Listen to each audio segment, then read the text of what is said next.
사도행전은 너무나도 제가 좋아하는 신약 27권 중에 한 권입니다. 제가 27권 중에 사도행전을 선택하여서 논문을 쓰고 논문이 또 책으로 출판되고 또 학교에서 인정해 주어서 또 학위까지 받고 한국으로 들어오게 되었습니다. 그래서 사도행전은 정말로 귀한 책입니다. 귀한 책이죠. 여러분들과 정말 이렇게 나누게 돼서 너무 감사드리고요. 또 여러분들 들을 수 있는 또 마음도 하나님께 주시라 믿고 또 전할 수 있는 마음도 저에게 주시라 믿습니다. 사도행전은 우리가 신약에서 가장 긴 책으로 되어 있습니다. 총 28장으로 되어 있죠. 그렇죠? 28장으로 되어 있고, 그리고 사도행전은 약 30년간의 초대교회의 역사를 다루고 있습니다. 예수님께서 부활하시고 성천하시고 그리고 성령을 부으심을 통해서 교회 공동체가 생겨났습니다. 그게 아마 30년, 31년 정도 된 것 같습니다. 그리고 한 30년 동안 교회 역사가 일어납니다. 복음이 어떻게 세계 전역으로 퍼져나가는지, 특히나 지중해 연합에 있는 지역들로 퍼져나가는지 그 모습을 다루고 있는 책이 바로 사도행전입니다. 사도행전은 위치적으로 신약의 중간에 위치합니다. 복음서가 4개 있잖아요. 그리고 서신서가 있습니다. 그 중간에 사도행전이 있습니다. 위치적으로 너무나도 중요합니다. 중간이라 해서 그냥 건너뛸 수 있는 책이 아닙니다. 복음서에서 소개하는 예수를 되돌아보게 합니다. 예수님은 어떤 분이셨지, 어떤 일을 행하셨지, 과연 그분이 누구에게 이런 일을 행하셨을까, 이런 말씀을 하셨을까, 이렇게 조장을 하셨을까, 다시 되돌아볼 수 있도록 합니다. 그리고 사도행전은 서신서를 이해할 수 있는 기본 틀을 제공합니다. 사도행전에 되어 있는 드러났던 예수님에 대한 그 모든 것들이 서신서에서는 개념적으로, 관념적으로, 신앙으로, 믿음으로 사용됩니다. 그래서 서신서를 이해하는 기본 틀을 제공합니다. 사도행전은 감히 이렇게 제가 주제를 하나 뽑고자 합니다. 예수는 이스라엘의 메시아로서 세상의 진정한 주 되신다. 이스라엘의 메시아로서 메시아를 기대했던 이스라엘 백성들, 그 메시아의 본체가 바로 예수님을 드러내고 있는 책이 바로 사도행전입니다. 그리고 단순히 이스라엘 왕 메시아일 뿐만 아니고 만의 주가 된다는 것입니다. 구원의 주가 된다는 것입니다. 그것을 어떻게 증명할까요? 그 증명하는 과정이 바로 사도행전에 담겨져 있습니다. 세상의 진정한 주가 되십니다. 기본적으로 보자면 이렇습니다. 우리가 사도행전 1장 8절에 보면요, 권능을 받으면, 성령의 권능을 받으면 너희들이 제자가 된다고 했잖아요. 증인이 된다고 했지 않습니까? 그리고 지리적으로 이런 표현이 나옵니다. 예루살렘과 온 유대와 사마리아와 땅끝까지. 예루살렘과 유대와 사마리아 지역은 사도행전 1장에서 12장까지 다루고 있습니다. 그리고 땅끝까지는 13장에서 28장까지 다루고 있습니다. 땅끝은 어디일까요? 사도행전은요, 예루살렘에서 시작해서 로마에서 끝이 납니다. 바울이 로마까지 가면서 끝이 납니다. 바울은 끝났지만 복음은 여전히 역사하고서 복음은 여전히 증거되고 있으며 로마를 통해서 딴 지역으로 퍼졌을 것입니다. 제가 이렇게 요약을 했습니다. 예수 사건은 예루살렘에서 시작되었다. 예수 사건은 예수님이 열방의 주 되심을 증명한다.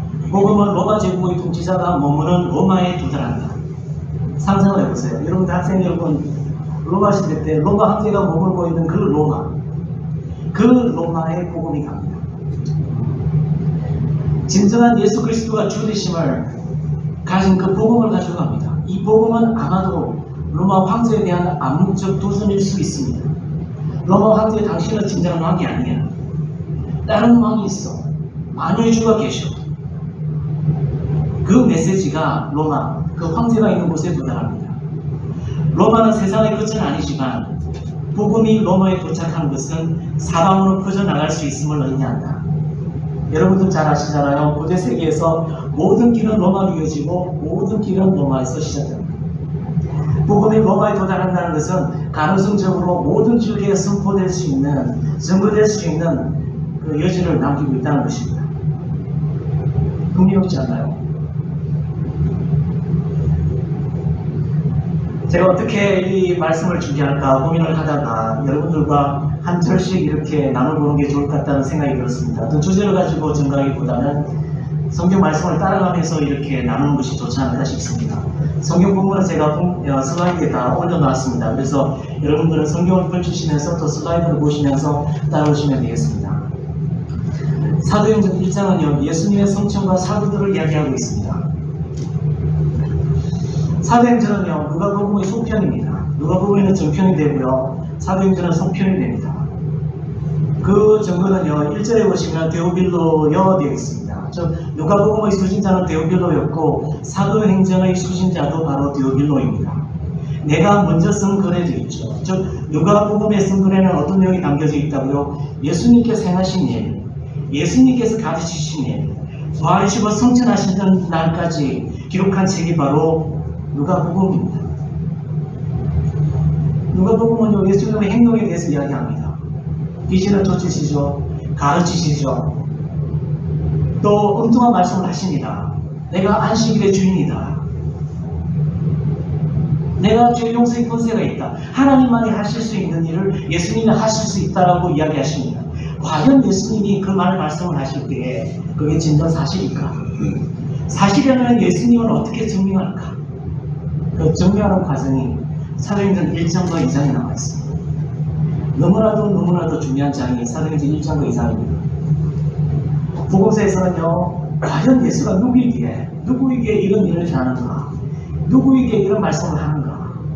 그렇다면 과연 어떻게 그 사실을 증명하는가? 증명하는 과정이 사도행전 1장과 2장에 나와 있습니다. 예수님이 성천하시기 전에요, 40일 동안 제자들과 함께 하십니다. 부활하신 몸으로 먹고 마시면서, 먹고 마신다는 것은요, 단순히 예수님께서 배고파서 먹고 마셨다는 것이 아닙니다. 예수님의 부활은 육신의 부활이었다는 것입니다. 그리고 예수님께서는 40일 동안 하나님 나라에 대해서 가르치십니다. 하나님 나라는 너무나도 중요한 개념입니다. 우리가 꼭 알아야 됩니다. 사도행전의 시작에 하나님의 나라에 대해서 예수님은 가르치십니다. 사도행전 28장 마지막 장에 바울이 로마에 갔을 때 바울은 하나님의 나라에 대해서 유대 사람들에게 이야기합니다. 전합니다. 담대하게. 마지막 절입니다. 사도행전 28장 31절에 보면 이렇게 되어 있습니다. 하나님의 나라를 전파하며 주 예수 그리스도에 관한 모든 것을 담대하게 거침없이 가르치십니다. 하나님 나라와 주 예수 그리스도의 관계를 이야기하고 있습니다. 하나님 나라는요, 주 예수 그리스도와 떼어서 설명할 수가 없습니다. 하나님 나라를 시작하신 분은 주 예수 그리스도이십니다. 그분이 왕이 되심으로 인해서 하나님 나라가 이 땅 가운데 임하였습니다. 우리가 인지하든 인지하지 않든, 믿는 사람이 있든 없든 그 하나님의 나라는 이미 이 땅 가운데 시작된 것입니다. 그리고 예수님께서는 제자들에게 이렇게 말씀하십니다. 성령을 기다려라. 위로부터 오는 능력을 기다려라. 하나님께서 약속하신 그 약속을 기다려라. 요한이 원래 말했던, 신내 요한이 말했던, 나는 물로 세례를 주지만, 침례를 주지만 그분은 성령으로 너희들에게 침례를 주리라. 이 말씀을 예수님께서는 인용하십니다. 위로부터 오는 권능을 기다려라. 이 말씀을 하십니다. 성령 체험에 대해서 우리가 많은 이야기를 나눕니다. 나는 이런 체험을 했어. 방언을 할 수 있어. 사도행전 2장을 가지고 그렇게 이야기합니다. 여러분들, 사도행전 2장은요, 우리 체험에 관한 내용이 아니고, 우리 체험에 관한 내용이 아니고요, 하나님께서 새 시대를 시작하셨음을 알려주는 증거입니다. 성령의 오심에 대해서 그 의미는 뭔지 한번 살펴보겠습니다. 성령의 오심은요, 새 언약의 성취를 의미합니다. 구 언약이 아니고, 옛 언약이 아니고, 새 언약의 성취를 말합니다. 이 새 언약에 대한 하나님의 약속은 이미 구약에 나와 있습니다. 예레미야서 31장 31절에서 33절에 이렇게 이야기합니다. 새 언약을 너희를 건네주리라. 내가 예전에 애굽 땅에서 너희들을 끌어내었을 때 그때 맺었던 약속과는 다른 언약입니다. 새 언약, 옛 언약보다 훨씬 나은 언약입니다. 그리고 33절에 이렇게 이야기합니다. 그러나 그날 후에 내가 이스라엘 집과 맺은 언약을 이러하니 곧 내가 나의 율법을 그들 속에 두며 그들의 마음에 기록하며. 마음은 인간의 가장 중심이 되는 부분입니다. 그 마음밭에 하나님의 말씀이 들어간다는 것입니다. 어떻게 이것이 가능할까요? 나는 그들의 하나님이 되고 그들은 내 백성이 될 것이라. 여호와의 말씀입니다. 새 언약에 대한 성취, 그 성취의 사인이 뭐라고요? 성령의 오심입니다. 하나님께서는 구약에 또 이렇게 새 언약에 대해서 약속을 하셨습니다. 에스겔서 36장 26절에서 27절 보면요, 이렇게 되어 있습니다. 또 새 영을 너희 속에 두고 내 새 마음을 너희에게 주되 너 육신에서 굳은 마음을 제거하고 부드러운 마음을 줄 것이며 또 내 영을 너희 속에 두어 너희로 내 율례를 행하게 하리니 너희가 내 규례를 지켜 행할지라. 새 영을 주시며 인간의 육신으로 감당할 수 없는 그 마음속 깊은 곳의 내면을 성령께서 역사하시게요. 그때가 언제입니까? 그때가 언제입니까? 우리는 알고 있습니다. 예수님께서 하늘나라를 성천하시고 성령을 보내셨을 때 그것이 바로 새 언약의 성취라는 것을 우리는 알고 있습니다. 두 번째, 성령의 오심은요, 침례 요한의 예언의 성취입니다. 침례 요한의 예언의 성취입니다. 우리가 성경에서 드러나지 않는 침례 요한에 대한 스토리들이 다른 문헌에 많이 나와 있습니다. 유대 문헌에 보면요, 침례 요한은 굉장히 유명한 인물이었습니다. 많은 사람들이 따르는 인물이었습니다.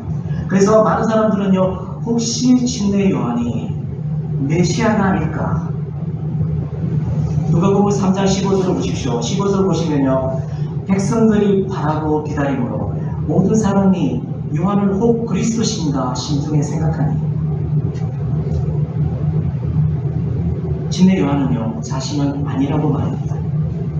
나는 물론 너에게 침례를 베풀거니와 나보다 능력이 많으신 이가 오시나니 나는 그의 신발끈을 풀기도 감당하지 못하겠노라. 신발끈을 왜 푸나요? 너의 종이 주인이 집에 들어왔을 때 신발끈을 풀어줍니다. 신발끈을 풀어주고, 신발끈을 왜 풉니까? 주인의 발을 씻겨주기 위해서. 노예는 그런 존재입니다. 주인이 들어왔을 때 신발끈을 풀어서 주인의 발을 씻어주는 존재가 바로 노예 종입니다. 침례 요한은요, 그럴 자격도 없다고 이야기합니다. 메시아와 비교해서 나는 그럴 자격도 없는 아주 낮은 존재라고 이야기합니다. 예수의 시대에서는 침례 요한은 굉장히 탁월한 인물입니다.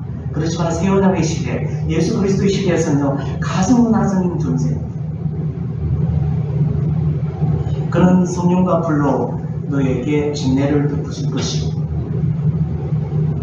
이렇게 이야기할 수 있겠죠? 너희들은 메시아가 누군지 궁금하지? 나는 아니야.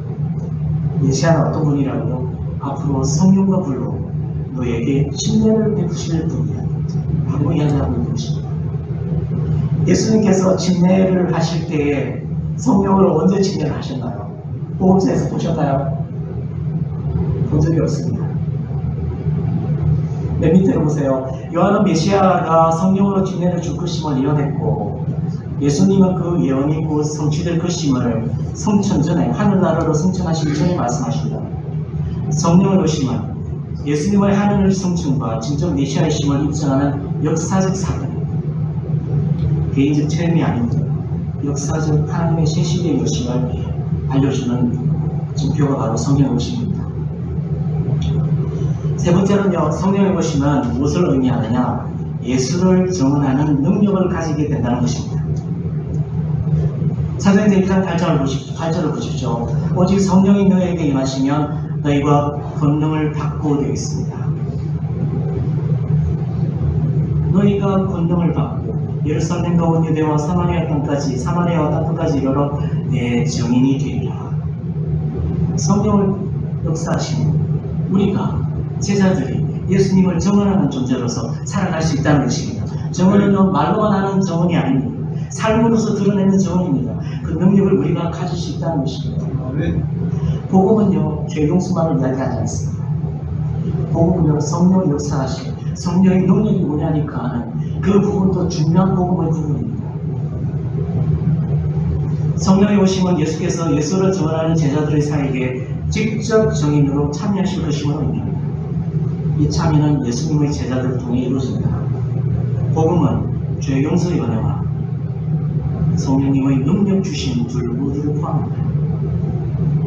지금까지 우리들은 복음을 이야기할 때 죄에 대해서 많은 이야기를 했습니다. 부정적인 이야기인 것입니다. 용서라는 것은 기쁨이지만 우리가 회복을 의미하겠죠.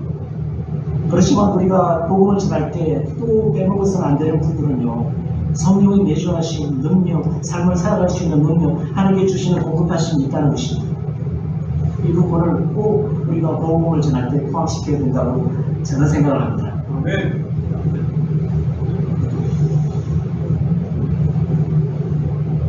예수님께서 승천하시기 전에 이런 사역들을 하십니다. 사역을 하시고 제자들은 이런 질문을 합니다. 제자들은요, 이중적으로 보면 어떤 사람들인가요? 유대인들이지 않습니까? 유대인들에 대한 소망, 이스라엘의 회복에 대한 궁금증이 제자들에게는 있었습니다. 그래서 제자들은요, 이렇게 질문합니다. 6절을 보시면 주께서 이스라엘 나라를 회복하시니 이때니까 This is right time to recover. 이때가 바로 회복시킬 때입니까? 예수님께서는요, 이 질문에 대해서 부정하지 않으세요. 긍정하지 않으세요. 이 질문이 잘못되었다고 말씀하지 않으십니다. 이스라엘 회복은요, 하나님의 계획 속에 여전히 존재합니다. 그렇지만 제자들은 지금 이스라엘 회복에 대해서 관심을 가질 때가 아니고 나의 정인이 되는 삶을 살아가는 것이 중요하다고 말씀하시는 것입니다. 맨 밑에 보시면요, 예수님의 제자는 종말론적 이슈에 몰두하기보다는 중요한 것입니다. 보세요. 예수님의 제자는 종말론적 이슈에 몰두하기보다는 예수님이 언제 오실 거야? 지금 오셨어. 이런 종말론적 이슈에 대해서 몰입해서 그 삶을 빼앗기기보다는 예수님의 증인으로 살아가는 삶을 우선해 두어야 된다는 것입니다.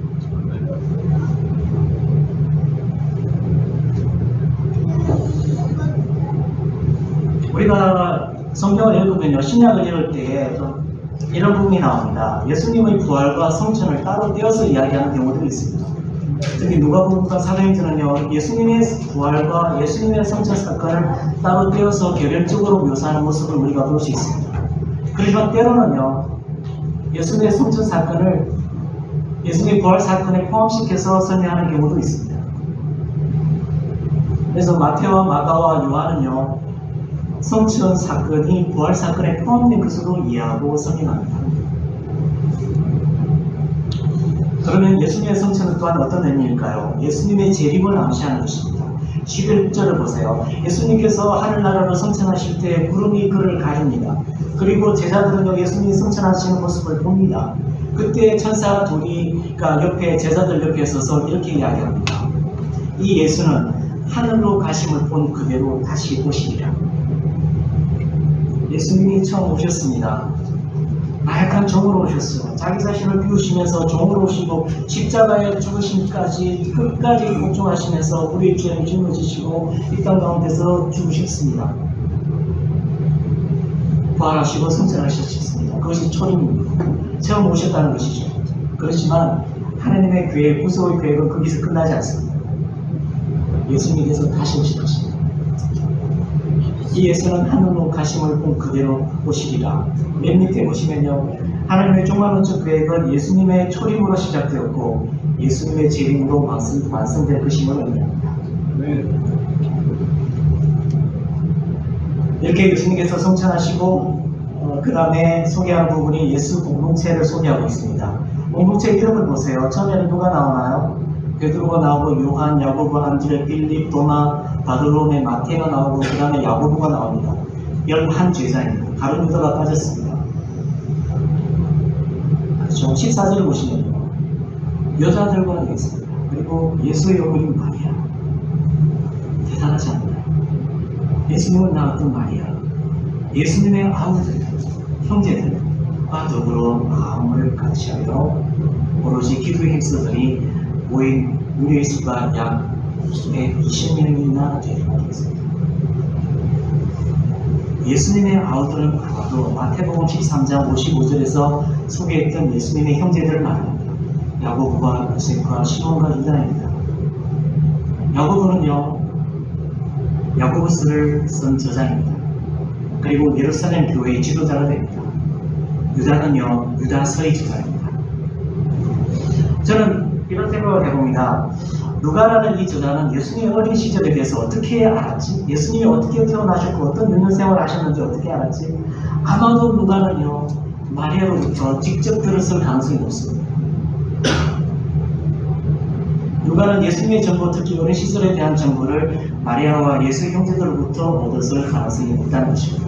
그 소스를 활용해서 누가는요, 자신의 복음서 예수님에 대한 기록을 남겼다는 것입니다. 사도직 선발을 합니다. 가룟 유다가 이렇게 예수님을 배역하면서 한 11제자만 남았고요. 그 자리를 대신할 수 있는 사람을 뽑고자 베드로가 제안을 합니다. 여러분들, 새로운 사도를 뽑지 않습니까? 새로운 사도를 뽑을 때 그 자격은 어떤 자격일까요? 굉장히 중요한 내용입니다. 어떤 자격을 갖춰야 12번째 사도가 될 수 있는가? 21절과 22절을 보시기 바랍니다. 사도직을 담당할 수 있는 사람의 자격. 이러므로 요한의 침례로부터 우리 가운데서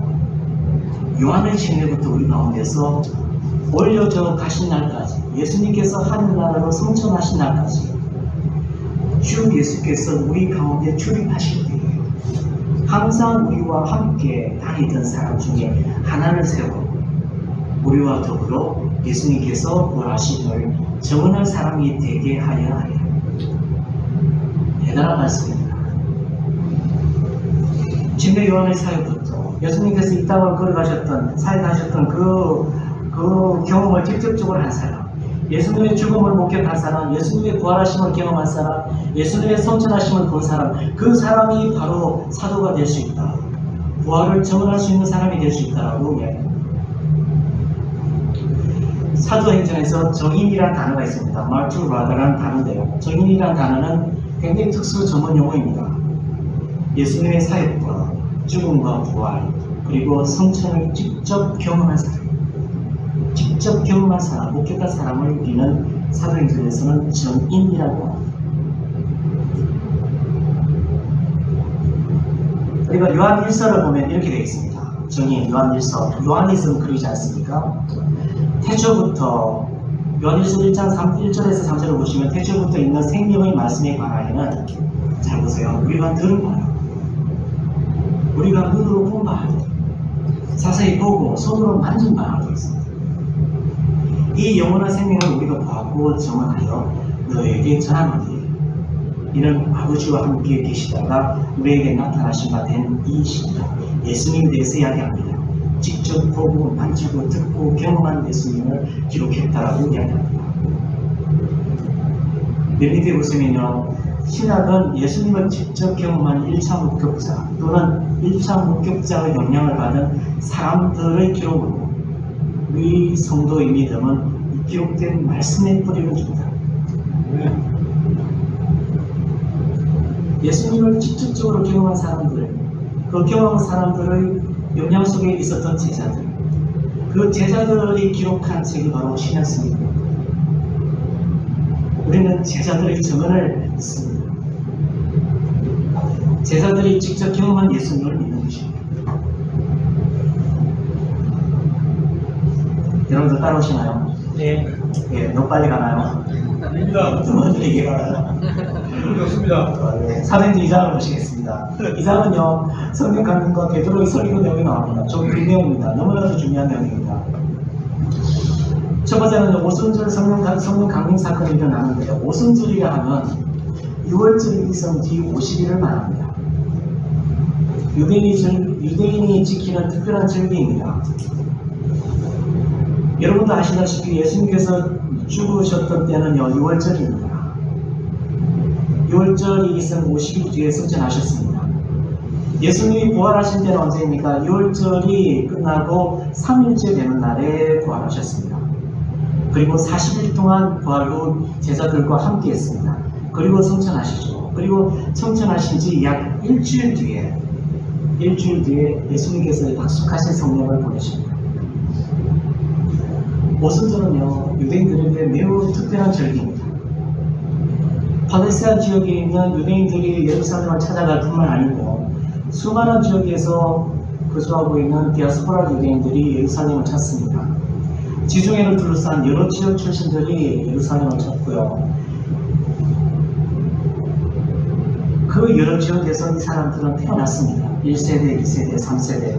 그 세대를 보냈지만은 유대교에 대한 여호와 하나님에 대한 믿음을 가지고 있기 때문에 비록 문화적으로 다른 곳에 태어났지만은 종교적으로 유대교를 따르기 때문에 절기 때마다, 모든 사람은 아니겠죠, 절기 때마다 예루살렘을 찾습니다. 우리가 알고 있는 바나바와 바울도 디아스포라 유대인입니다. 각 지역의 언어와 헬라어를 사용할 수 있는 사람들입니다. 지역을 보면 이렇습니다. 지도를 보시면요, 여기 보시면 빨간색으로 제가 표시하고 있습니다. 여기가 예루살렘이죠. 이 디아스포라 유대인들이 어디서 왔냐면요, 이집트에서 왔습니다. 리비아라는요, 북아프리카 지역에서 왔고요. 살민이라는 북아프리카 지역에서 왔고요. 그리고 메소포타미아, 파르시아, 메디아, 캐파도시아, 폰투스, 팜필리아, 돌리기아, 아시아, 소아시아도 로마에서 왔습니다. 로마에서. 이런 지역, 수많은 지역에서 1차, 2차 세대를 지나서 살고 있었던 유대인들, 그 유대인들이 특별한 절기 때, 오순절 때 예루살렘을 방문합니다. 제가 미국에서 이렇게 중등부 사역을 했을 때였습니다. 얘들은요, 거기서 자란 아들이에요. 거기서 태어나고 자라고 한글을 잘 몰라요. 조금 아는 영어로 설교를 하고 간식을 했었는데요. 항상 저에게 영어 발음이 이상하다고 지적질을 하는 친구입니다. 그들이 가지고 있는 문화는요, 한국 문화의 속성을 가지고 있어요. 부모의 영향 때문에. 그렇지만 또한 어느 정도나 문화적으로는요, 그 미국 문화 속에 젖어 있습니다. 친구들도 미국 친구들이고. 굉장히, 그렇죠, 두 개의 문화를 같이 수용하지만 굉장히 혼란 속에 있을 때가 많습니다. 이와 같은 제가 성경 들었던 그 아이들, 그 모습이 바로 디아스포라 유대인입니다. 어느 정도로는요, 문화적으로는 헬라 문화에 속해 있지만은, 그렇지만은 종교적으로, 정체성적으로는 유대인이라고 인정하는 사람들, 그 사람들이 특별한 절기 때 예루살렘을 찾습니다. 이 사람들이 예루살렘에 왔을 때에 성령이 강림합니다. 예수님의 사도들 가운데, 공동체 가운데 성령이 강림하십니다. 2절을 보세요. 이렇게 되어 있습니다. 호련히 하늘로부터 급하고 강한 바람 같은 소리가 있어. 바람 같은 소리가 있습니다. 은유적인 표현이죠. 그리고 3절을 보시면은 마치 불의 혀처럼 갈라지는 것들이, 불의 혀처럼 은유적인 표현입니다. 바람과 불은요, 퍼져나가는 느낌이죠. 성령께서 임하시고 그 공동체 가운데 퍼져나가는 모습으로 누가는 묘사하고 있습니다. 4절을 보시면 그들이 다 성령의 충만함을 받아 성령이 말하게 하심을 따라 다른 언어로 말하기를 시작하게 되어 있습니다. 단어는요, 언어입니다. 알아들을 수 있는 지역 언어입니다. 보세요. 하늘로부터 되어 있습니다. 사람을 통해서 성령이 역사한 것이 아니고요, 하늘로부터 하나님께서 직접적으로 역사하시는 성령 하나님을 오심을 말합니다. 아까도 말씀드렸지만요, 오순절 성령 강림 사건은 특별한 것입니다. 우리 경험으로 설명할 수 있는 것이 아니고요, 하나님께서 새 지도를 여셨음을 증명하는 사건이 바로 성령 강림입니다. 사람들은요, 이 현상을 보고서 이런 질문을 합니다. 어찌된 일인가? 어찌된 일인가? 베드로는요, 이 기회를 활용하고서 성령 강림이 어떤 의미인지 설명합니다. 구약을 인용합니다. 예수님의 사건을 설명하기 위해서 기존에 유대인들이 알고 있는 성경 구절을 사용해서 그 사건이 정말로 일어난 사건임을 이야기합니다.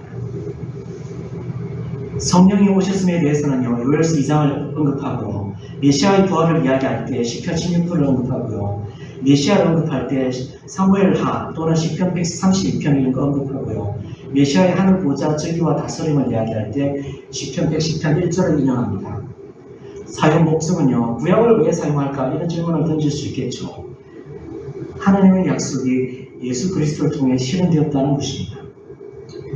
예수가 죽음에서 부활하신 하늘 보좌에 오르신, 그리고 성령을 보내신 진정한 메시아이심을 성경적 근거로 제시하고 있는 것입니다. 그러면 각 부분을 보도록 하겠습니다. 요엘서 2장 28절에서 32절을 인용하는 내용이 나옵니다. 보세요. 하나님이 말씀하시기를 요엘서를 인용하고 있습니다. 말세, 마지막 때에 내가 내 영을 모든 육체에 부어 너희 자녀들은 예언할 것이요, 너희 젊은이들은 환상을 보고 너희 늙은이들은 꿈을 꾸리라. 꼭 찬양 노래 같습니다. 그렇죠? 그때 내가 내 영을 내 남종과 여종에게 부어주리니 그들이 예언할 것이고, 구약 성경에서는요, 특별한 사람에게만 성령이 임했습니다. 특별한 사람에게만 성령이 임하고 기름 부음을 받고 특별한 일을 감당했습니다. 그렇지만 신약 시대에는요, 성령의 오심은 제한을 두지 않아요. 남녀, 신분, 성별, 신분의 차이, 나이 제한을 두지 않습니다. 여호와를 인정하고 예수 그리스도를 따른 사람에게 모두에게 임하는 성령을 이야기합니다. 맨 밑에 보시면요, 성령의 오심은 하나님의 구속되에게서 마지막 때를 의미한다. 특정 개인이 아닌 모든 사람에게 임할 것임을 약속하셨다. 여기에는 성별, 나이, 그리고 신분의 구별이 없다는 것입니다. 두 번째, 시편 16편을 인용합니다. 시편 16편을 인용하는 이유는요, 예수님의 부활을 이야기하기 위해서입니다. 시편 16편은요, 다윗이 쓴 시입니다. 다윗이 소망이 담겨져 있는 시입니다. 이런 소망이 담겨져 있어요. 주의 거룩한 자로 썩임을 당하지 않게 하실 것임을 알고 있노라. 다윗에게는요, 소망이 있었습니다. 주님께서 인정하시는, 여호와 하나님께서 인정하시는 거룩한 자를 썩임을 당하지 않게 하실 것임을, 그런 소망이 있었습니다. 그 소망이 있었지만 다윗은 죽었습니다. 그 소망은요, 누구에게서 이루어지나요? 예수 그리스도를 통해서 이루어진다는 것입니다. 주의 거룩한 자, 곧 예수님을 말합니다. 다윗의 소망이 진정한 주의 거룩한 자이신 예수를 통해 실현되었다. 베드로는 시편 말씀을 예수님의 부활 관점에서 해석하고 적용한다 되었습니다.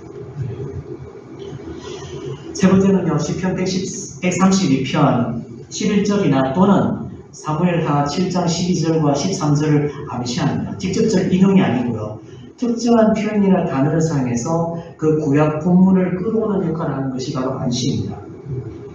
특정한 단어나 표현이 어떤 표현입니까? 30절을 보시면요, 그 자손 중에 한 사람, 다윗의 자손 중에 한 사람을 그 위에 앉게 하리라 하심을 알고, 자손 중에 한 사람, 그냥 불특정한 한 사람이 아니고요, 아무나 될 수 있는 한 사람이 아니고요, 메시아를 이야기합니다. 이 표현은 무엇과 관련되냐, 어떤 본문을 암시하느냐? 사무엘하 7장 12절과 13절을 암시합니다. 7장 12절과 13절을 보시면요, 잘 보세요. 내가 내 몸에서 날 씨를, 내 자손을 내 뒤에 세울 그의 나라를 경고하게 하리라. 그런 내 이름을 위하여 집을 건축할 것이요. 본래 사무엘하의 문맥은 어떻습니까? 내 몸에서 날 씨는 누구를 말하죠? 솔로몬이죠. 솔로몬입니다. 솔로몬이 여호와 하나님을 위해서 성전을 건립합니다.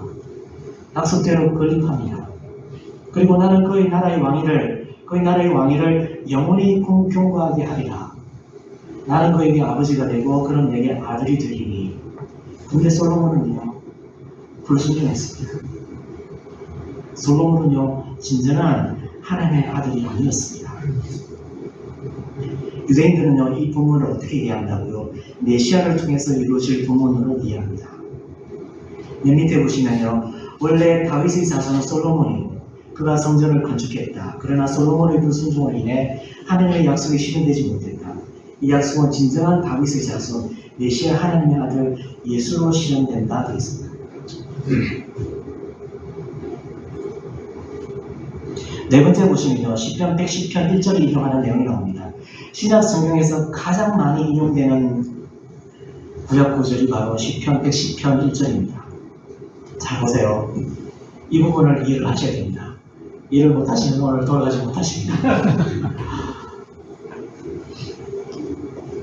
시편 110편 1절은 어떤 목적으로 사용하느냐? 예수님께서 하늘 보좌에 앉으셨다는 것입니다.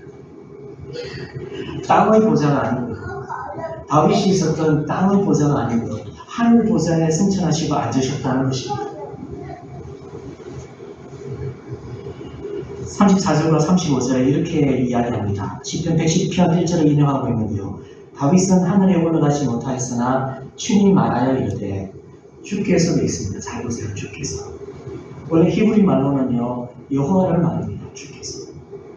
내 주에게, 원래 히브리 말로 내 주야 말은 아도나이입니다. 앞에 나오는 주와 뒤에 나오는 주가 다릅니다.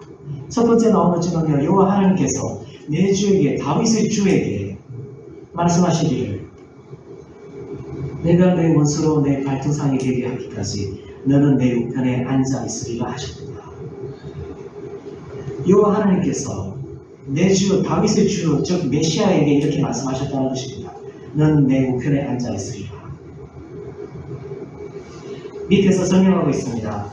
예수님은 시편 110편 1절을 인용, 우리가 이 부분도 잘 봐야 되는데요. 예수님은요, 복음서에서 특히 누가복음 21장 44절에서 시편 110편 1절을 인용하십니다. 인용하시고서 이렇게 질문합니다.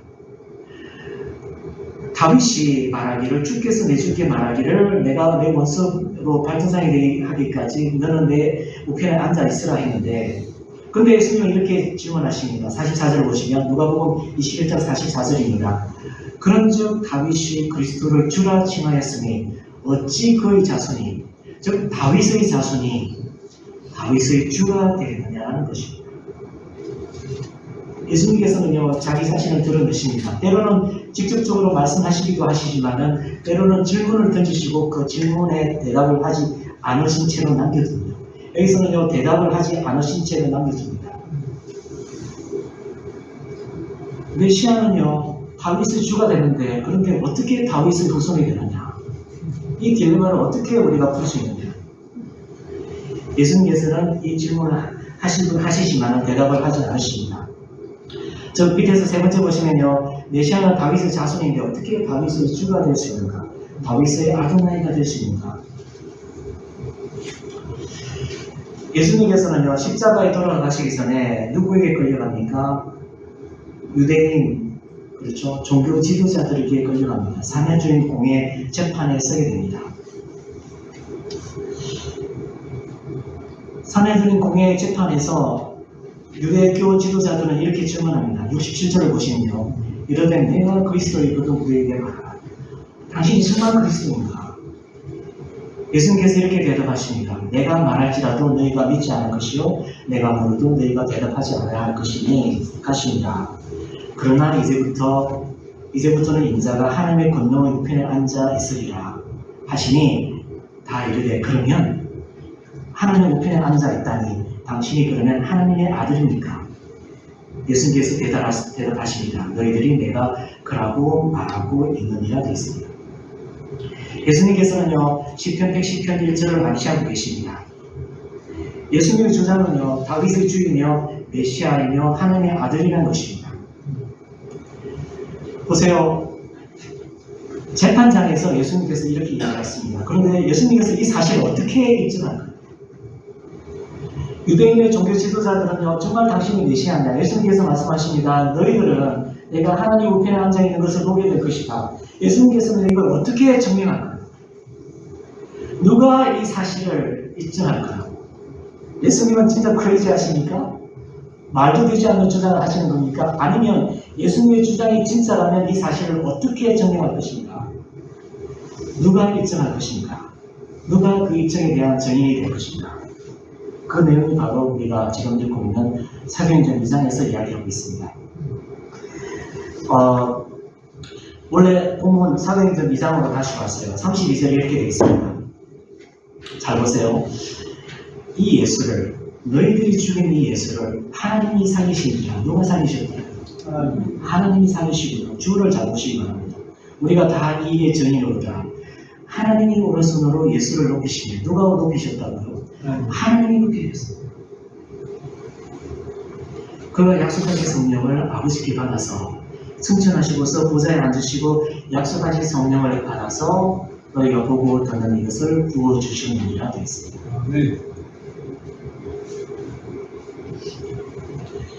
맨 밑에 보시면요, 예수님의 부활과 성천, 하늘 보좌 좌선 후 성령을 보내심으로 자신의 주장이 옳음을 증명하는 것입니다.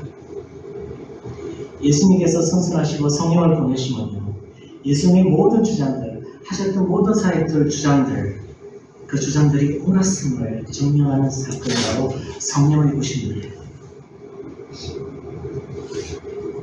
성령님이 이 사실을 증언하는 증언자로 역할을 하십니다.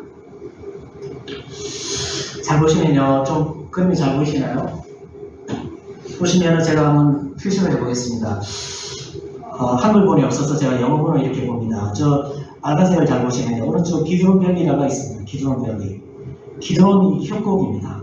오른쪽에는 우리가 잘 알고 있는 이 지역은 그쪽 감람산입니다. 예수님께서 예루살렘을 입성하시기 전에 감람산에 들리지 않습니까? 그리고 성전을 마주보면서 성전이 앞으로 무너질 거라고 말씀하십니다. 기드론 밸리를 지나서 왼쪽에 뭐가 있습니까? 서쪽에 성전이 있습니다.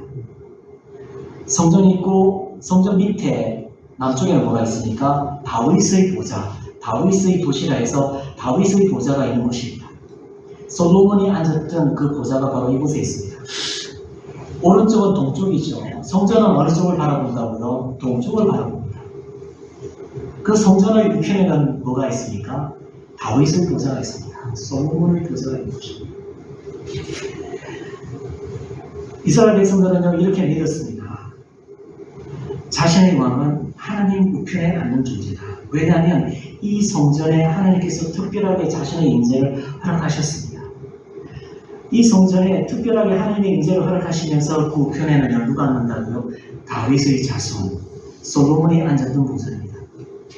솔로몬은요 이 땅 가운데 있는 보좌에 앉았습니다. 그렇지만 우리 예수 그리스도는요 하늘 보좌에 앉으신 진정한 하나님의 아들이십니다.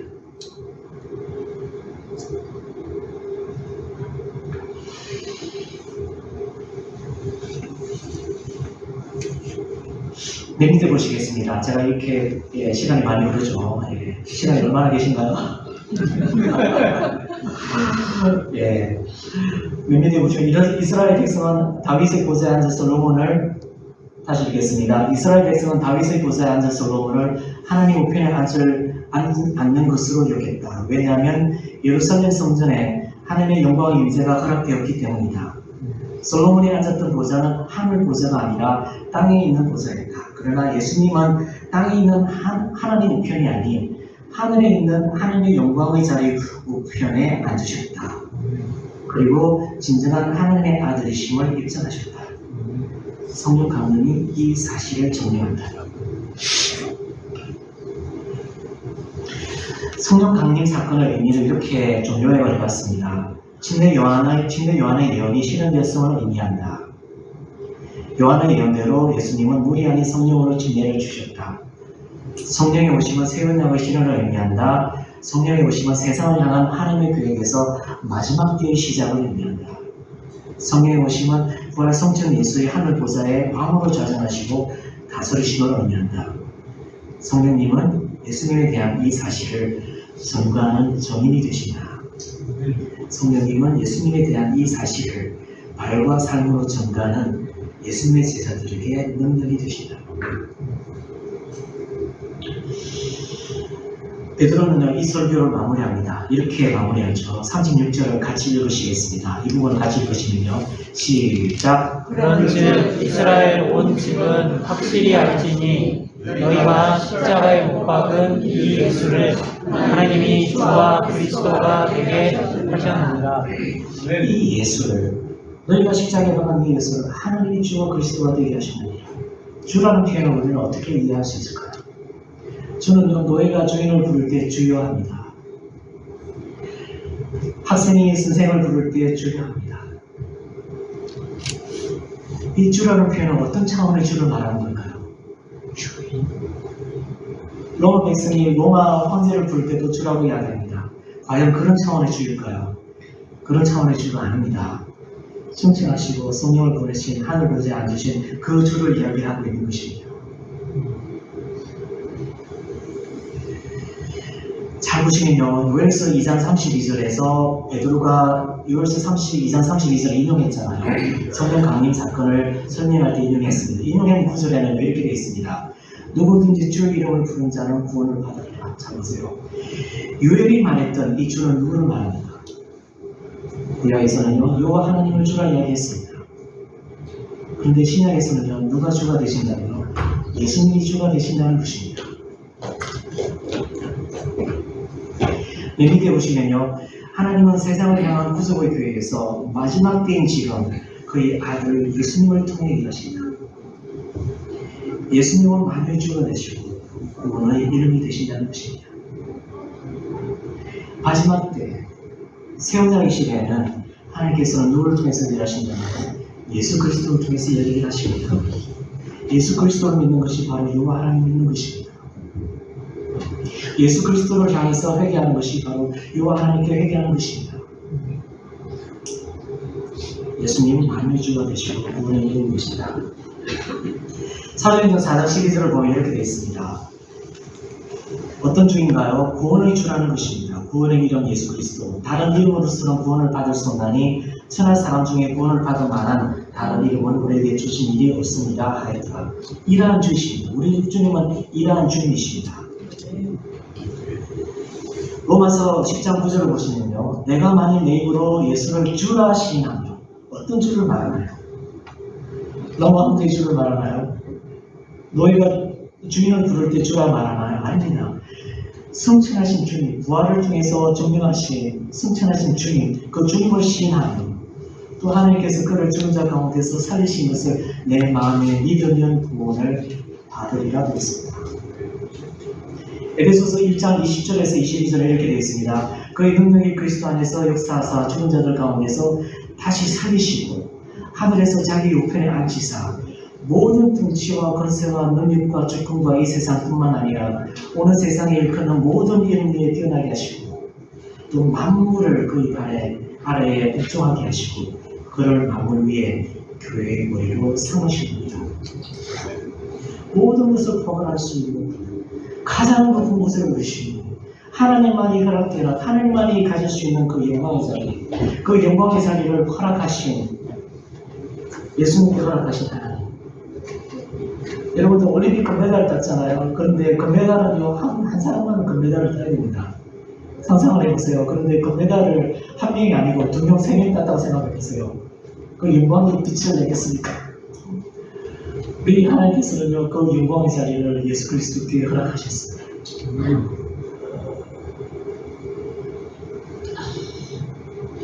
베드로는요 듣고 있는 성도들을 듣고 있는 청중들을 초대합니다. 믿음으로 초대합니다. 38절을 보세요. 베드로가 이르되 너희가 회개하여 각각 예수 그리스도의 이름으로 침례를 받고 죄사함을 받으라. 그리하면 성령의 선물을 받으리라. 회개하고 각각입니다. 잘 보세요. 각각입니다. 각 사람이 예수 그리스도의 이름으로 침례를 받고 회개하고 주님의 이름으로 회개하고 침례를 받는 것은 우리가 해야 될 의무입니다. 주님 앞에 나오는 사람들이 마땅히 해야 될 주님의 은혜에 감동하고서 행해야 될 행위들입니다. 그리고 나서 어떤 은혜가 주어지나요? 죄사함의 은혜가 주어집니다. 그리고 성령이라는 선물을 허락하십니다. 그리고 맨 마지막 40절을 보십시오. 너희가 이 폐역한 세대에서 구원을 받으라. 이 세상에 속한 존재가 아니고요. 비록 이 세상을 걸어가지만은 하나님 나라에 속한 존재가 된다는 것입니다. 회개와 침례는요 예수님에 대한 합당한 믿음의 반응입니다. 그 반응을 하는 사람들에게 주어지는 영적 축복이 있습니다. 그것은 죄 용서와 성령이라는 선물입니다. 아까도 말씀드렸잖아요. 복음은요 죄 용서뿐만 아니고 성령이라는 선물, 하나님 나라에 속한 존재임을 경험하면서 이 땅을 살아갈 수 있는 능력, 그 원천을 하나님께서는 주신다는 것입니다. 하나님의 나라는요 예수님을 통해 이 땅에 이미 시작된 나라이지만 이미 시작된 나라이고요 하나님 나라에 속한 하나님의 백성이 되음을 이야기합니다. 볼 수 없는 하나님의 나라이지만 우리는 이미 하나님 나라에 속해 있는 존재들입니다. 죽고서 천국 가고서 하나님 나라에 속하는 것이 아닙니다. 이 땅 가운데 이미 우리는 하나님 나라에 속해 있는 존재들입니다.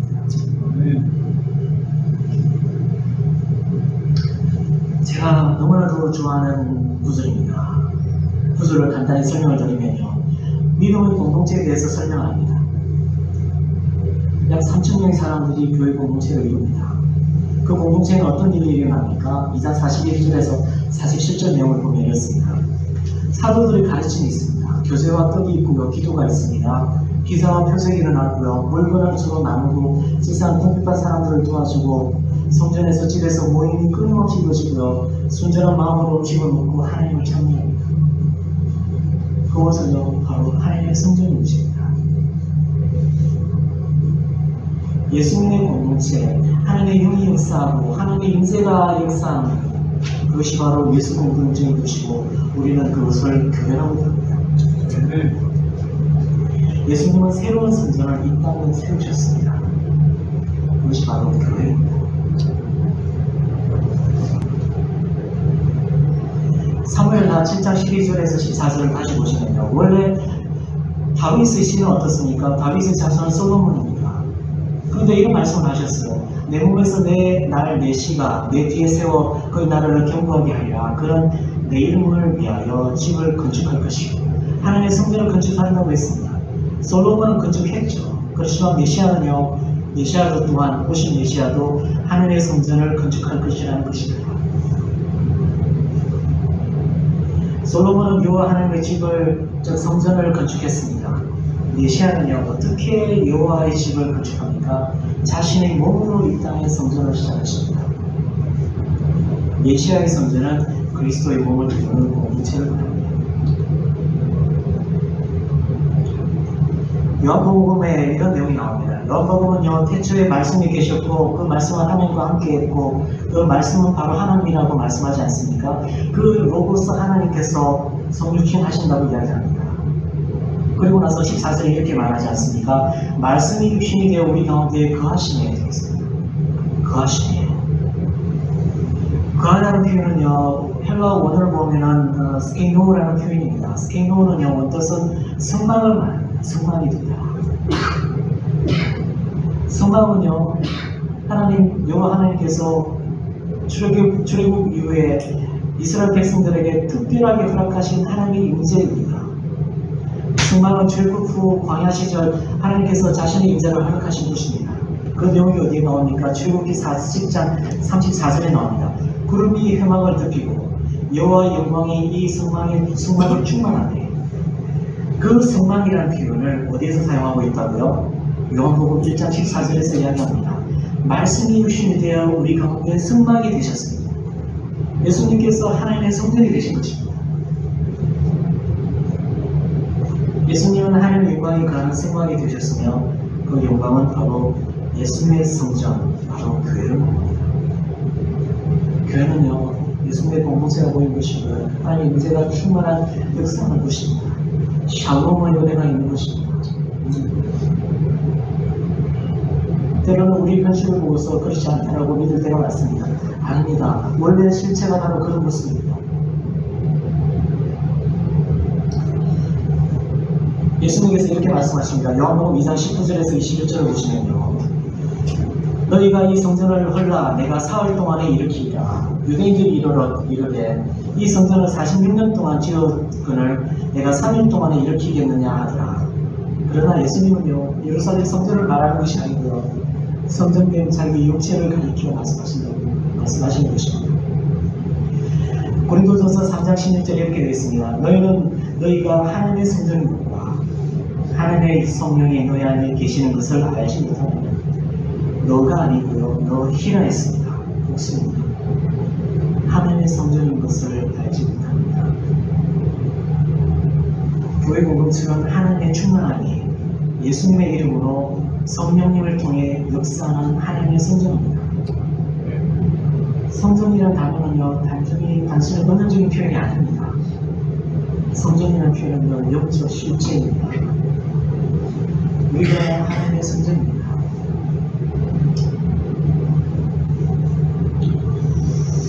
사도행전 3장에서 4절을 보도록 하겠습니다. 좀 급하게 달려가겠습니다. 따라오고 계신가요? 3장과 4절에서는요 유대인 백성과 유대교 지도자들을 위한 사역들을 소개하고 있습니다. 3장과 4장의 구절을 보면요 한 인물을 소개합니다. 어떤 인물이냐면 걷지 못하는 사람을 소개합니다. 3장 처음에 걷지 못하는 사람을 소개하고요. 그리고 4장 마지막 부분에 또한 걷지 못하는 사람을 소개합니다. 4장 22절에 보면 이렇게 되어 있습니다. 이 표적으로 병든 사람이 46세나 되더라. 즉 걷지 못하는 사람이 나음을 받았고 그 나음을 받은 사람의 나이가 40세라는 것입니다. 우리는 이런 문학적인 기법을 수미상관이랍니다. 관로인 것이죠. 처음 관로와 마지막 관로입니다. 문학적으로 하나의 이론이 단위를 이룬다는 것입니다. 그래서 우리는 3장과 4장을 같이 한 단위로 봐야 된다는 것입니다. 아마도 이 사람은요, 뇌성마비 환자였던 것 같습니다. 걷지 못하기 때문에 다른 사람들이 성전 앞에 이렇게 늘 두고 있었습니다. 그런데 사도들 베드로와 요한이 성전 안으로 들어갈 때 이 사람을 보게 됩니다. 이 사람이 원했던 것은요, 돈이겠죠. 그렇지만 사도들은 이렇게 이야기합니다. 은과 금은 내게 없거니와 내게 있는 이것을 내게 주노니 나사렛 예수 그리스도의 이름으로 일어나 걸어라 되었습니다. 예수의 이름으로 사도들이 행했던 첫 번째 기적입니다.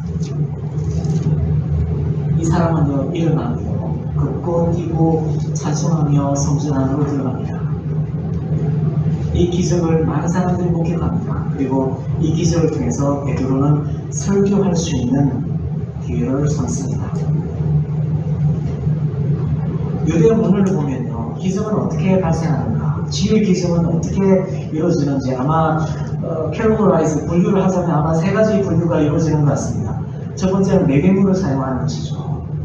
두 번째는 기도를 합니다. 능력자에게 의지하고서 기도합니다.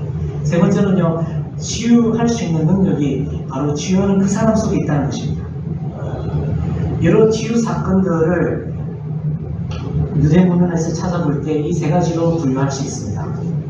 매개물을 사용할 때는요, 치유를 위한 매개물을 사용합니다. 아마도 매개물은요, 치유의 중요한 부분이 되겠죠. 예수님께서도 침을 사용하시고 진흙을 사용하셔서 눈먼 자를 치유하셨습니다. 매개물을 사용하셨습니다. 때로는요, 기도를 합니다. 베드로와 요한은요, 걷지 못하는 사람들을 치유하지 않습니까? 능력자에게 의지하고서 기도를 통해서 그 능력이 이루어지는 것을 말합니다. 세 번째는요, 치유의 능력을 다른 곳에서 찾지 않고 본인이 직접 치유의 능력을 소유하고 있습니다. 대부분의 예수님의 기적 치유 사역은요, 예수님께서 직접 그 능력을 가지고 계셨습니다. 어떤 유대 문헌에서 소개되고 있는 치유 기적 내용도 이러한 모습을 드러내고 있지 않습니다. 예수님께서 그 능력을 가지고 계시고 그 능력을 실천하셨습니다. 예수님은요, 제자들을 통해서 여전히 자신의 능력을 지금 실천하고 계신 것입니다. 좀 이상하게 생긴 사람을 보시기 바랍니다. 우리 플라디우스 요세푸스라는 사람입니다. 유대 학자입니다.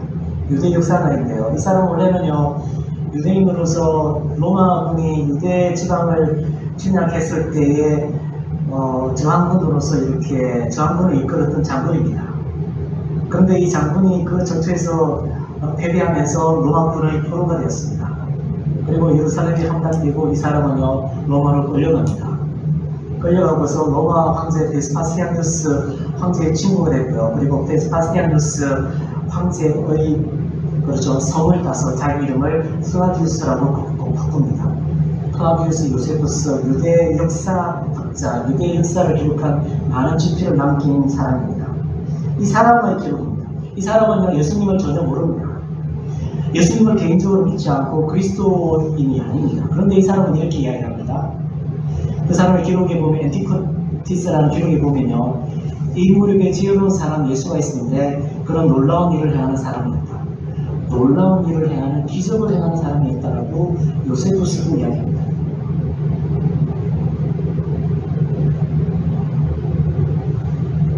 마가복음에서는 어떻습니까? 예수님의 기적을 목격하고 있는 서기관들은요, 예수님의 그 능력을 인정합니다. 그렇지만 그 능력이 어디서 왔다라고 이야기합니까? 바알세불, 귀신의 왕의 힘을 입어 귀신을 쫓아낸다. 모두 다 예수님께서 능력자고 기적을 행하시는 분으로 인정을 합니다. 예수님을 영접하지 않던 사람들은 적어도 예수님은 사람이 할 수 없는 능력을 행하시는 분으로 성경 안에서 또는 성경 바깥에서 예수님을 전하고 있습니다.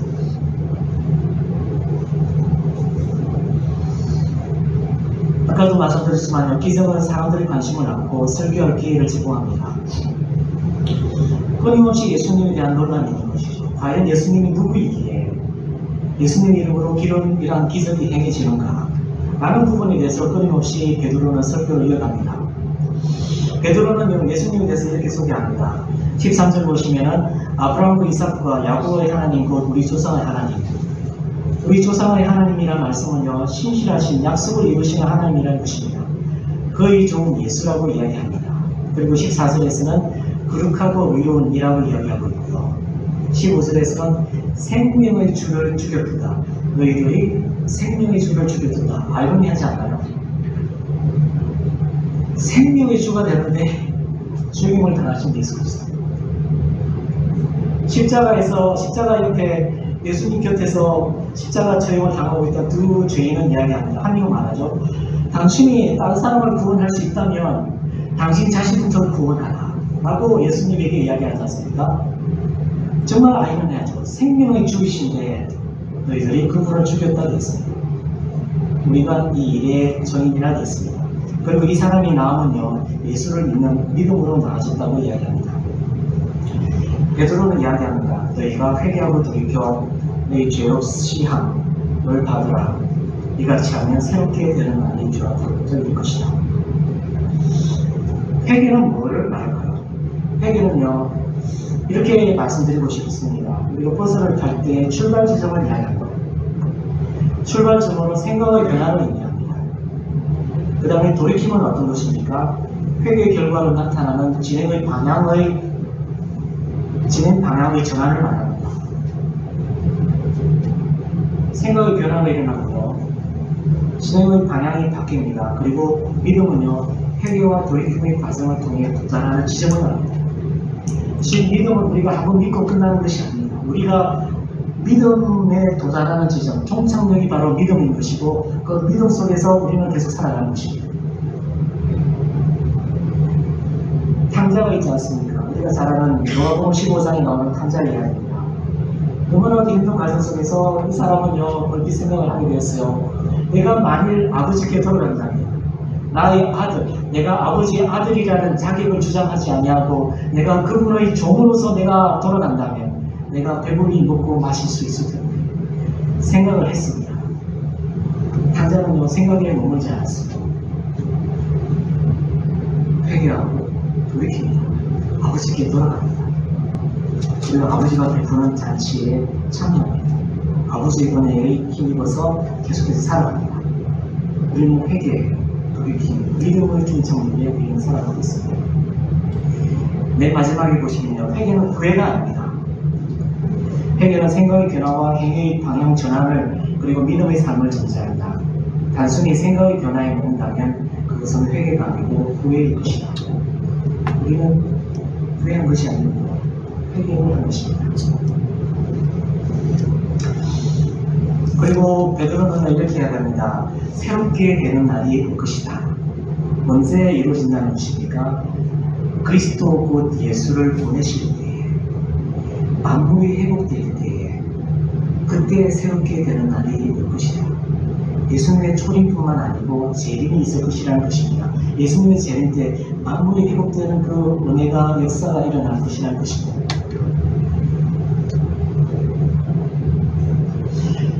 맨 마지막에 보시면요, 하나님은 선지자들을 통해 이스라엘의 재건 결합하고 열방의 백성들이 하나님을 예배하며 개인 간, 집단 간, 국가 간의 화해의 기회를 미리 말씀하셨다.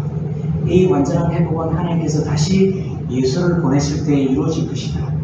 우리는 예수의 초임과 재림 사이에 살게 될 것이다.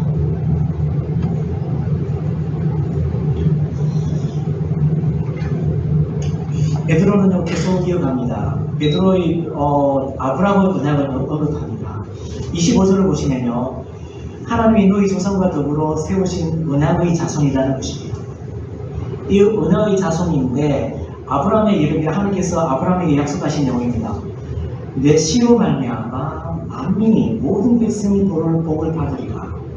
26절, 하나님이 그의 종을 세워 복 주시려고 너희를 먼저 보내사 너희와 해도 돌이켜 각각 그 악함을 버리게 하셨느냐. 그 종, 너희 씨를 통해서, 너희 자손을 통해서 모든 만백성이 축복을 받으리라. 그 축복, 그 약속의 실현은 그거를 통해서 이루어진다고요. 지금 예수 그리스도를 통해서 이루어진다는 것입니다. 그래서 아브라함의 씨는요, 이삭이 아니고 궁극적으로는 누구를 말한다고요? 예수님을 말하고 있는 것입니다. 그리고 나서 이렇게 사두개인과 이렇게 대화하고 오가게 되고요. 그리고 이 사역을 통해서 약 5,000명이 이렇게 예수님께로 돌아오고 베드로와 요한이 투옥을 당하게 됩니다. 베드로와 요한이 이렇게 투옥이 되고요. 그 다음날 이렇게 유대인의 종교 지도자들 앞에 베드로와 요한이 이렇게 서게 됩니다. 6절을 다 보세요. 대제사장 안나스와 가야바와 요한과 알렉산더와 및 대제사장 문중이 다 모여 이렇게 되어 있습니다. 산헤드린이라는 표현은요, 유대인의 의사결정 기구입니다. 그렇죠. 의사결정 기구입니다. 71명으로 구성되어 있습니다. 거기에는 대제사장 1명과 70명의 장로로 되어 있습니다. 그 70명 중에 누가 있다고요? 안나스가 있고 가야바가 있고 요한이 있습니다. 알렉산더와 이런 사람들이 있습니다. 이 사람들은요, 예수님을 십자가의 처형으로 이끌었던 사람들입니다. 그 십자가의 처형으로 이끌었던 사람들 앞에 지금 누가 서 있다고요? 베드로와 요한이 있습니다. 원래 이 본문은요, 자세히 보면은 대제사장 안나스가 되어 있지 않습니까? 원래 이 시대 때의 대제사장은요, 가야바입니다. 안나스는요, 대제사장직을 AD 6년에서 15년 동안 하게 되고요. 가야바는 누구냐 하면은 안나스의 사위입니다. 이 사위가 대제사장직을 수행하고요. 가야바는 AD 18년에서 36년 동안 이렇게 대제사장직을 수행합니다. 그리고 요한이라는 세 번째 인물이 나오지 않습니까? 이 사람은 안나스의 아들입니다. AD 36년에서 37년 대제사장직을 수행을 합니다. 질문을 합니다. 너희가 무슨 권세와 누구 이름으로 이 일을 행하는가? 베드로는 답을 합니다. 하나님이 죽은 자 가운데서 살리신 나사렛 예수 그리스도의 이름으로 이 사람이 건강하게 되어 너희 앞에 선언이라 되었습니다. 아마도 유대 종교 지도자들은요, 성전 미문에서 앉아있는 그 사람을 알고 있었을 것입니다. 그리고 이 사람이 놀랍기도 서서 걸어다니며 하나님을 찬미하는 모습을 보게 됩니다. 이 사람의 완전한 회복에 대해서 누구도 의심하지 않습니다. 이 상황 속에서 베드로는 예수 이름으로 이루어졌음을 명확하게 전합니다. 그리고 베드로는요, 시편 118편 22절 인용합니다. 예수는 너희 건축자들의 버린 돌로 써져 있습니다. 원래 시편 118편 22절에는요, 너희라는 표현이 없습니다. 그래서 시편 118편 22절 말씀을 누구에게 적용하고 있다고요? 유대인 종교 지도자들에게 적용하고 있는 것입니다. 베드로가 삽입한 말씀이 바로 너희입니다. 건축자의 버린 돌입니다. 우리가 건축을 할 때 어떻습니까? 돌을 보지 않습니까? 어떤 돌은 필요하고 어떤 돌은 버립니다. 그런데 건축자의 버린 돌이 집 모퉁이의 머릿돌이 되었다고 하죠. 이 버린 돌이 머릿돌이 되는 이 사람은 누구를 이야기하고 있다고요? 예수님에 대해서 베드로는 주행해서 말하고 있는 것입니다. 맨 밑에 보시면요, 건축자는 썰모없는 돌과 썰모 있는 돌과 없는 돌을 구별한다. 원래 시편은 하나님의 의로운 사람이 사람들로부터 거부당하지만 하나님께서 높이신다는 기록이다. 궁극적으로 예수님의 거부당하심과 그리고 하나님의 높이심에 적용될 수 있는 예언적 말씀이다 되어 있습니다. 베드로는요, 예수님을 십자가에 못 박았던 직접적으로 관여했던 유대교 종교 지도자들에게 구원의 메시지를 전합니다. 다른 이름으로서는 구원을 받을 수 없나니 천하 사람 중에 구원을 받을 만한 다른 이름은 우리에게 주신 일이 없느니라. 바로 예수 그리스도께서 구원의 이름이 되신다는 것입니다. 지금 베드로는요, 종교 지도자들을 예수님께 초대하고 있습니다. 예수님을 죽음으로 이끌었던 그 사람들을 예수님께로 초대하고 있습니다. 복음은 어떤 상황에서도 사람들에게 소망의 메시지가 되어야 됩니다. 복음의 궁극적 메시지는 정죄가 아닌 소망의 메시지입니다. 복음 전도자는 그리스도 안에서 누리는 삶의 소망과 풍성함을 반드시 전해야 됩니다.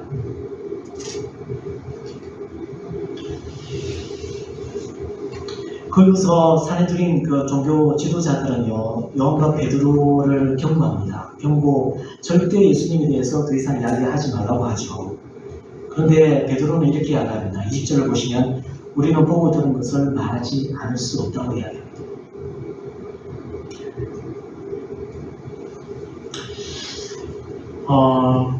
믿음의 공동체 조금만 더 보실 수 있나요? 예. 예, 목사님께서 금요일날 저녁에 가시면 뭘 하시겠냐고. 그래서, 예, 1시간 더 하셔야 된다고 말씀하셨습니다. 사랑 끝내야죠. 베드로와 요한이 석방이 됩니다. 그리고 베드로와 요한과 교회 공동체는요, 굉장한 위협에 휩싸입니다. 예수님을 죽였던 그 사람들이 동일하게 그들에게 위협을 하고 있습니다. 보세요. 외적인 위협이 주어졌을 때 교회 공동체는 어떻게 반응을 해야 할까요? 외부 위협에 대한 예수 공동체의 반응, 태도와 기도를 우리가 이곳에서 발견할 수 있습니다. 24절을 보시면요. 그들이 듣고 한 마음으로 하나님께 소리를 높이 이르되 대주세요. 천지와 바다와 그 가운데 만물을 지으신 이시요 되어 있습니다. 예수 공동체가 위협 속에 있을 때 우리는 한 마음으로 하나님의 도우심을 적극적으로 구하는 담대한 기도가 필요합니다. 하늘 보좌를 움직일 수 있는 담대한 기도. 모든 세상의 주관자 되시는 하나님을 깨울 수 있는 기도. 그 담대한 기도가 필요하다는 것입니다. 그리고서 시편 2장 1절과 2절의 내용을 인용합니다. 원래 시편 1장과 2절은요, 주의 그리스도를 대적하는 무리들, 즉 이방인들에 대한 이야기입니다. 이방인들, 여호와 하나님을 대적하는 영혼들, 여호와께서 세우신 사람을 대적하는 영혼들에 대한 그들의 어떤 저항, 그 저항이 얼마나 헛된지에 대한 내용을 기록한 것이 바로 시편 2장 1절과 2절인데요. 이 말씀을 교회 공동체는 인용하면서 기도합니다. 누구에게 적용하고 있습니까? 27절 맨 밑에 보시면요. 헤롯과 본디오 빌라도는 이방인과 이스라엘 백성과 합세하여 하나님께 기름 부으신 거룩한 종 예수를 거슬러 되어 있습니다. 이제는요, 이방인들이 아니고요. 여호와 하나님이 보내신 예수, 거룩한 종 예수를 대적하는 사람들이 바로 여호와 하나님의 적이라는 것입니다. 그 적에는 누가 포함된다고요? 헤롯과 본디오 빌라도와 이방인과 이스라엘 백성들까지도 포함되어 있다는 것입니다. 잘 보세요. 27절을 보시면요. 28절을 봅시다. 하나님의 권능과 뜻대로 이루려고 예정하신 그것을 행하려고 이 성에 모였나이다. 이 말씀 속에서 저는 많은 묵상을 하게 됩니다.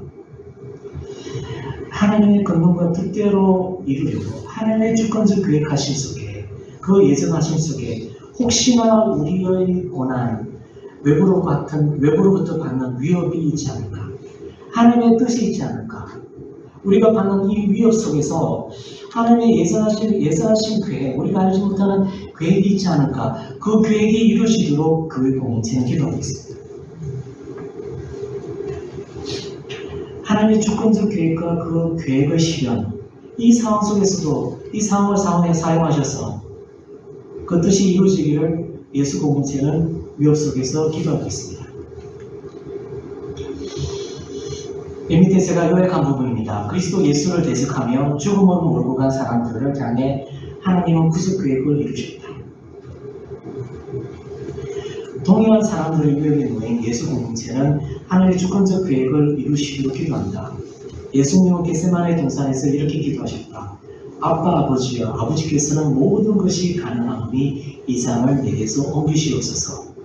그러나 나의 원대로 마시옵고 하나님의 아버지의 원대로 하옵소서.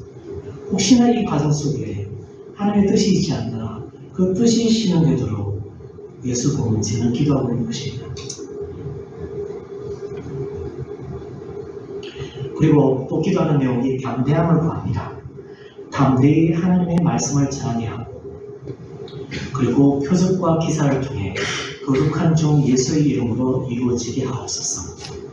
담대함은 너무나도 중요한 사도행전에서 너무나도 중요한 말씀입니다. 사도행전 마지막 구절 28장 31절은요 마지막 단어가 담대함입니다.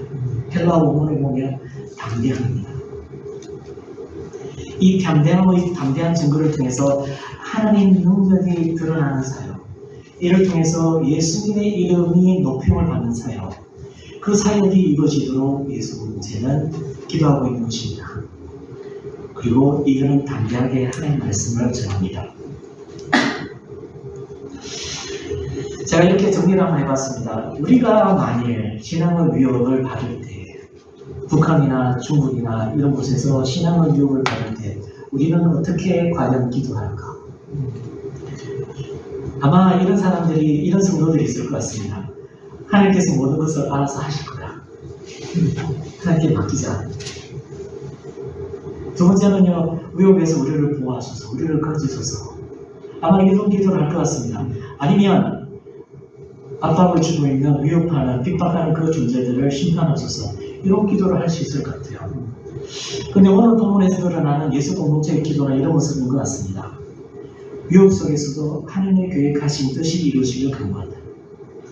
성도들 모두가 하나 되고 예수님의 고난에 참여하며 예수님과 연합되는 길로 섭니다. 위축되지 않고 담대히 복음을 전할 수 있도록 간구한다. 사람이 할 수 없는 일, 즉 하나님만이 하실 수 있는 일이 역사하도록 간구한다. 이를 통해 예수님의 이름이 드러나고 높임을 받기를 간구한다. 위협 속에서 물러나는 삶을 생각하는고요. 함께하면서 하나님께 절대적으로 의지하며 예수 그리스도의 능력이 드러나는 그 기도가 우리에게 필요한 것 같습니다.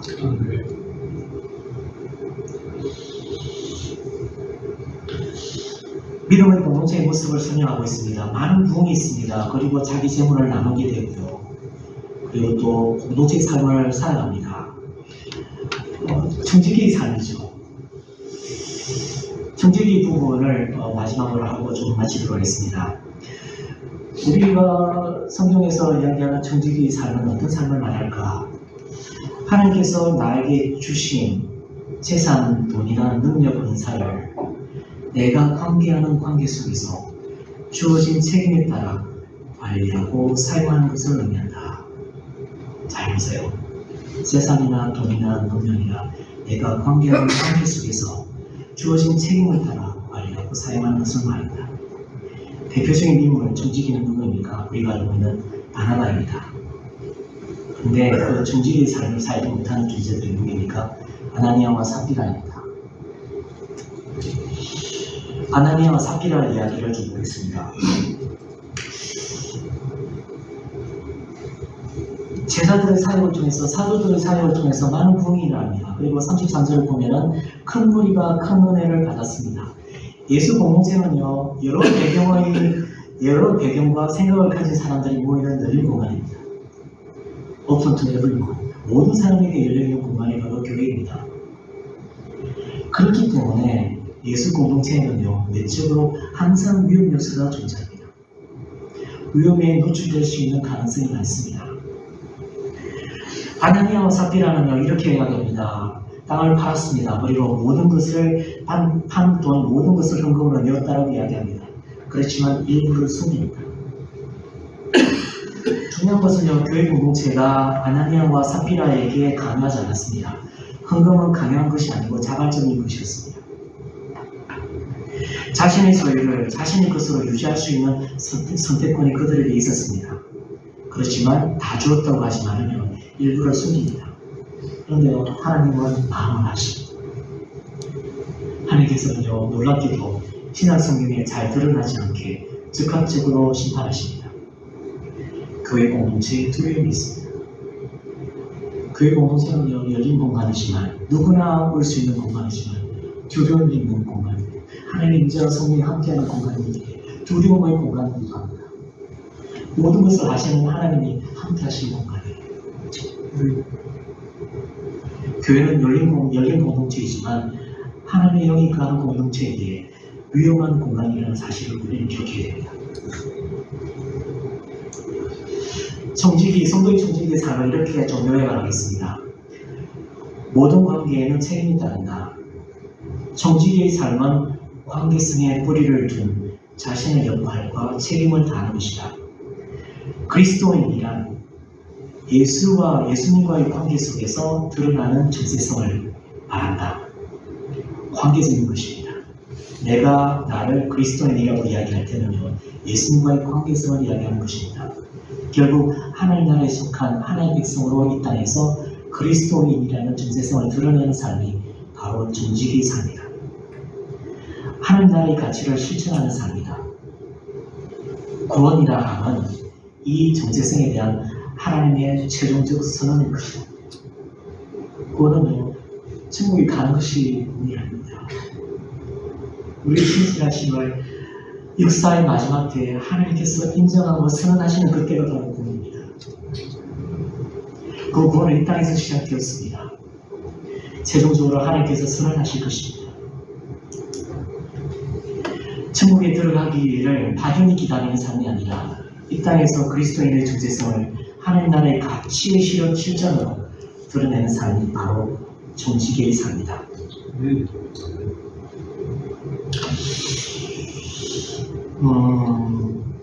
이렇게 사도들은요 계속해서 사역을 이어갑니다.